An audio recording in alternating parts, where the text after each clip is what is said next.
నమస్తే అండి. నా పేరు doctor D V R Reddy, senior homoeo consultant, Sneha homoeopathy. ఈరోజు మనము ఈ అంగం అనేది చాలామందిలో ఇది పెద్ద సమస్య. అంటే యంగ్ ఏజ్లోనే వాళ్ళకు ఒక ఫీలింగ్, భయం అనేది పట్టుకుంటుంది. అంగం చిన్నగా ఉంది అనేది. అంటే వేరే వాళ్ళతో కంపేర్ చేసుకొని చేయడం వల్ల వాళ్ళ హైట్ కానీ వాళ్ళ పర్సనాలిటీని బట్టి ఉంటుంది.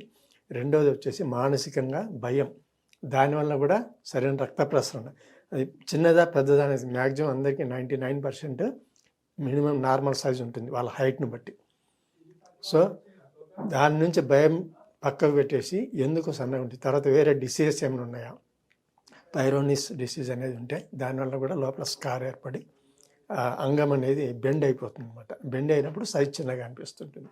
రెండవది వచ్చేసి ఒబేసిటీ, ఊబకాయం ఉండే వాళ్ళల్లో చిన్నగా అనిపిస్తుంది. ఎందుకంటే ఆ పెల్విస్ చుట్టూ, పెనిస్ చుట్టూ కూడా ఎక్కువ ఫ్యాట్ జామ్ అయిపోయి చూడడానికి ఫ్యాట్ ముందుకు వస్తుంది, అంగం లోపలికి పోతుంది, కాబట్టి చూడడానికి చిన్నగా అనిపిస్తుంటుంది.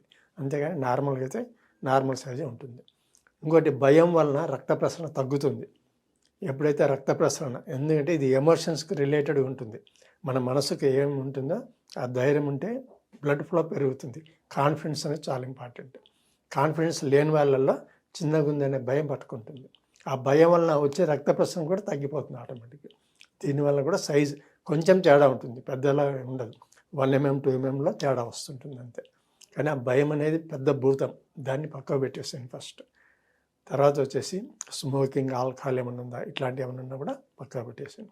ఇవి ఇండైరెక్ట్గా ఈ సామర్థ్యం, సెక్స్ సామర్థ్యంలో ప్రభావం చూపిస్తుంటుంది. సో మంచి వాకింగ్, ఎక్సర్సైజ్, లైఫ్ స్టైల్ మార్చుకోండి. తర్వాత వచ్చి మంచి ఫుడ్ తీసుకోండి.